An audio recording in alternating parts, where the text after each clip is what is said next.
Putri yang Kubuang. Novel, Nyala Mentari. Penulis, Mande Hanifah. Episode 10. Kak, aku semakin dekat. Andai kau di sini, Kak, aku membutuhkanmu. Sekarang, aku memejamkan mata, merasakan setitik harapan memberi sejuk di setiap inci sel dalam tubuhku. Saya menyuruhnya pergi. Suara Mbah Marni semakin bergetar. Ia lalu berjongkok seperti mencari sesuatu.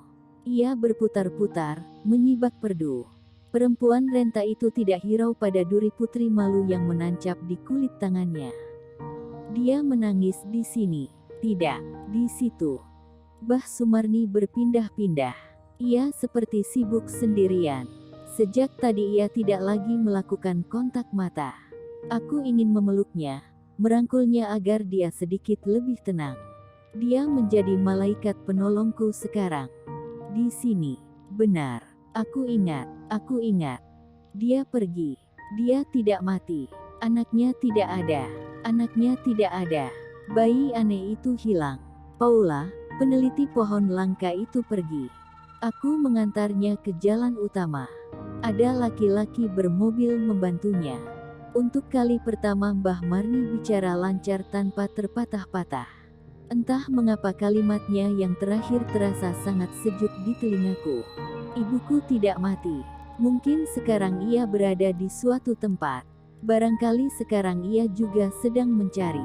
Kami tengah berusaha saling menemukan. Air mataku terus saja berjatuhan. Mendengar ini saja aku tidak dapat membayangkan hal sepahit apa yang dialami ibuku di tempat ini.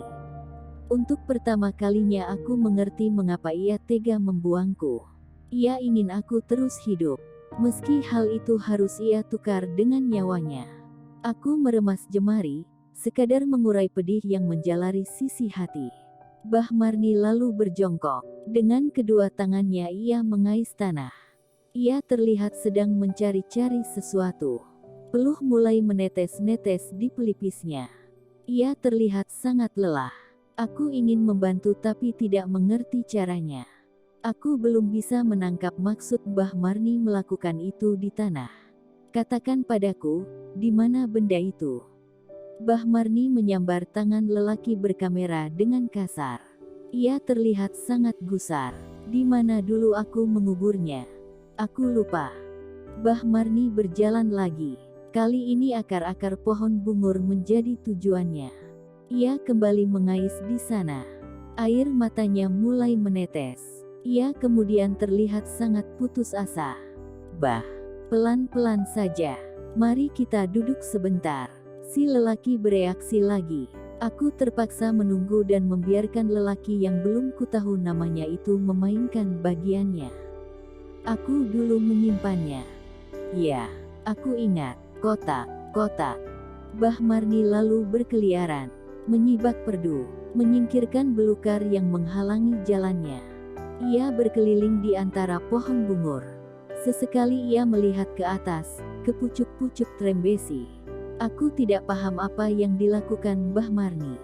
Barangkali ia mencoba mengingat sesuatu. Dengan susah payah tentunya. Di mana dia? Mbah Marni kembali mengais tanah. Lalu ia terlihat ingin menyerah. Ia sandarkan tubuh pada batang bungur yang kokoh. Ia memejamkan mata sebentar. Aku ingin melangkah ke raham Mbah Marni, ketika tangan lelaki berkamera melarangku lagi. Padahal ini sudah sangat dekat.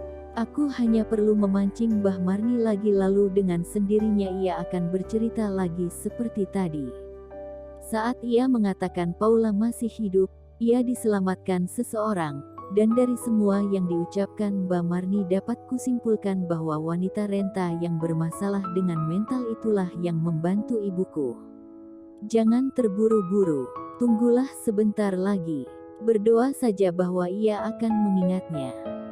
Lelaki itu berbicara sedikit pelan, hampir tepat di telingaku. Mungkin ia tidak ingin Mbah Marni mendengar dan menjadi tidak nyaman. Jika sudah begitu ia akan kehilangan memori yang susah payah dikumpulkan oleh otaknya. Tapi aku tidak ingin Mbah Aren datang sebelum aku menemukan petunjuk yang jelas. Sejak tadi Mbah Marni hanya bicara bahwa Paula belum mati. Ia diselamatkan seseorang. Bagaimana caraku mencarinya jika hanya itu petunjuk yang didapatkan? Coba Katana padaku. Apakah menurutku ini adil untukku? Setelah sejauh ini, ya, tapi kau harus lebih bersabar. Dia tidak sama dengan kita. Dia butuh waktu. Jika kau terus memaksa kau malah akan kehilangan harapan untuk selamanya. Kamu jangan sok lebih tahu segalanya. Aku butuh segera tahu. Kau tahu, berpuluh tahun aku tinggal bersama nenek yang sama persis dengan Mbah Marni. Tentu aku lebih tahu cara mengendalikannya. Sedang kau tahu apa tentang itu? Aku terdiam. Dia memukulku sangat telak. Aku memang tidak punya pengalaman apa-apa dengan orang seperti Mbah Marni. Tunggulah beberapa saat lagi. Semoga itu tidak lama. ****. Aku melirik jam berkali-kali. Berharap Mbah Marni mengingat apa yang dia cari. Ini sudah terlalu sore. Aku mulai diserang kekhawatiran. Kulihat Mbah Marni masih duduk berselonjor di posisi semula. Matanya masih liar memindai lokasi sekitar tempat kami berdiri. Ia seolah kepayahan menjemput kembali ingatan-ingatan yang pernah dikubur dalam ceruk memorinya. Aku mulai gelisah. Aku menghitung dalam hati sambil terus merapalkan doa-doa. Pencarian ini tidak boleh berhenti sampai di sini. Jika hanya Paula masih hidup adalah satu-satunya informasi yang kudapat, maka bisa kupastikan ini akan jauh lebih rumit dari yang aku bayangkan. Ada banyak Paula di luar sana. Bagaimana caraku menemukannya? Tiba-tiba Mbah Marni terlonjak kaget. Ia beringsut dari posisi semula. Aku dan lelaki berkamera begitu saja dilewatkannya. Ia berjalan sedikit ke sisi kanan pohon bungur, di mana berpuluh-puluh tumbuhan kecil sebatas lutut orang dewasa tumbuh. Aku tidak tahu itu apa maksudku. Nama pohon yang dia tuju. Yang dapat kulihat hanya daun yang sedikit berbulu dan buah yang bulat-bulat hijau seperti kacang polong. Di sisi dalam daunnya ada duri yang sedikit lebih besar dan hijau. Oh, mungkin benar, beginilah rupa kacang polong. Aku memang belum pernah melihatnya selama ini. Di sini, Mbah Marni kembali meracau. Ia mengais tanah persis di bawah sebuah batu. Beberapa saat lalu, batu seukuran kepalaku itu ia singkirkan. Lelaki berkamera ikut berjongkok. Ia membantu Mbah Marni mengais tanah. Mereka berdua tampak kesulitan. Setelah melakukan berbagai cara dengan tangan tapi belum membuahkan hasil. Akhirnya si lelaki berkamera mengambil sebatang ranting yang tergeletak tidak jauh dari tempat kami berdiri dan memulai pencairan. Mbah Marni terlihat bersemangat. Sebuah kotak menyembul ketika tanah berhasil digali, tidak dalam, hanya saja membutuhkan sedikit perjuangan. Tanah itu memadat, mungkin karena kemarau yang sedikit panjang. Mbah Marni kegirangan mendapati usahanya membuahkan hasil. Aku bernapas lega. Barangkali di sana ada foto ibu atau segala sesuatu yang akan membawaku lebih dekat pada ibu. Aku menyimpannya. Lama. Di sini. Mbah Marni memberikan kotak kecil itu pada lelaki berkamera. Aku tidak sabar ingin segera merebut isinya. Entah sejak kapan Mbah Marni menyembunyikan kotak itu jauh dari rumahnya. Bahkan ia yang tidak memiliki akal penuh saja sangat paham bahwa hal-hal kecil yang dilakukan mungkin akan berguna untuk orang lain. Atau, barangkali Mbah Marni dulunya adalah perempuan yang sehat jiwa dan akalnya. Maksudku ketika dia menyelamatkan Paula, dia bukanlah Mbah Marni yang sekarang. Bisa saja kejadian itu begitu melekat dalam pikirannya hingga alam bawah sadarnya terus saja mengingat tanpa bisa ia kendalikan.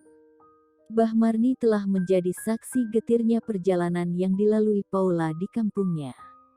Lalu memori itu mengendap berpuluh tahun lamanya. Mbah Marni menyimpannya sangat rapat sampai aku datang membawa kenangan-kenangan buruk itu kembali ke depan matanya. Aku rasa inilah yang terjadi kini. Apapun itu, aku berutang banyak pada Mbah Marni. Lelaki berkamera baru saja akan membuka kotak seukuran bungkus rokok itu ketika sebuah suara mengagetkan. Suara itu serupa alarm yang memaksa kau bangun pada tengah malam. Aku dilanda kecemasan. Kulihat Mbak Marni mengalami hal serupa. Buk, Buk di mana Buk? Itu Mbah Aren. Ia mungkin sedang mencari-cari Mbah Marni sekarang. Aku lekas merampas kotak kecil dari tangan lelaki berkamera lantas memasukkannya ke dalam tas. Benda itu tidak bisa kutakar harganya untuk saat ini. Ia mungkin sama pentingnya dengan nyawaku. Hal yang barangkali akan mengungkap siapa Paula dan di mana ia berada saat ini.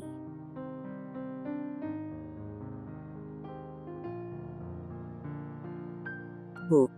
Suara Mbah Aren semakin dekat dan dekat. Mbah Marni cepat-cepat mengemasi diri. Ia bersihkan dirinya dari tanah-tanah dan daun yang menempel. Lalu ia menuntun kami untuk berjalan cepat melewati jalan yang tidak sama dengan yang kami lalui sebelumnya. Pergi, pergi. Paula, Paula, pergi. Ia meracau, kemudian mendorong tubuhku agar segera berlalu. Aku merasa tidak bisa meninggalkan Mbah Marni sebelum mengucapkan terima kasih. Segera kusambar tangan keriputnya. Dengan teramat takzim aku menciumi tangan itu berkali-kali.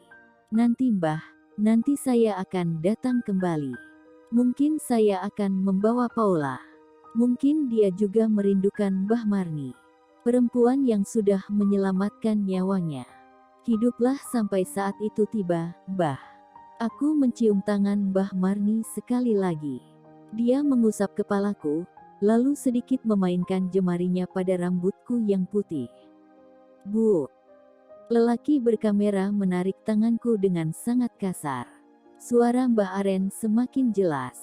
Ia semakin dekat tapi aku belum bisa melihatnya meski berkali-kali aku melengos ke belakang. Pria berkamera terus saja menarik tanganku. Kami berjalan sangat cepat meski belukar sedikit tidak ramah pada pergelangan tangan yang terbuka. Aku masih bisa merasakan perihnya tergores duri-duri. Kami terus berjalan menuju pohon karsen tidak jauh dari rumah kayu Mbah Marni. Barangkali di sanalah lelaki yang baru ku kenal ini meletakkan motornya. Aku berharap Mbah Aren tidak melakukan hal buruk pada motor itu hingga kami tidak harus menembus hutan jati dengan berjalan kaki. Aku tidak ingin berakhir seperti Paula. Makin jauh, suara Mbah Aren tak lagi tertangkap gendang telinga. Mungkin ia tengah menenangkan Mbah Marni atau malah sebaliknya. Atau ia sedang mengejar kami sekarang. Hanya Tuhan yang tahu. Cepat naik. Lelaki berkamera menarik tanganku lagi. Motor sudah ia hidupkan sedang aku masih menoleh ke belakang. Aku mengkhawatirkan Mbah Marni. Bagaimana kalau hal buruk terjadi pada perempuan renta itu? Oh tidak, itu tentu tidak akan terjadi. Mbah Aren adalah suaminya. Mereka hanya berdua saja di tempat ini, tidak mungkin Mbah Aren melakukan hal buruk pada pasangannya. Motor telah melaju, melewati tanjakan. Menempuh jalan setapak dengan daun-daun jati gugur sebagai latarnya. Matahari hampir tergelincir sepenuhnya. Langit mulai membiaskan bayangan senja. Kakak, aku telah memenangkan petualangan ini. Kau benar, aku hanya harus terbiasa pada kesakitan dan luka-luka. Karena mereka mendewasakan. Mereka mendidikku untuk menjadi kuat. Aku memindahkan letak tas yang semula kusandang ke depan. Aku menggenggamnya erat-erat sekarang. Seolah di dalam sana ada Paula yang harus kujaga. Lelaki berkamera terus melaju tanpa berkata apa-apa. Kami dilahap kebekuan.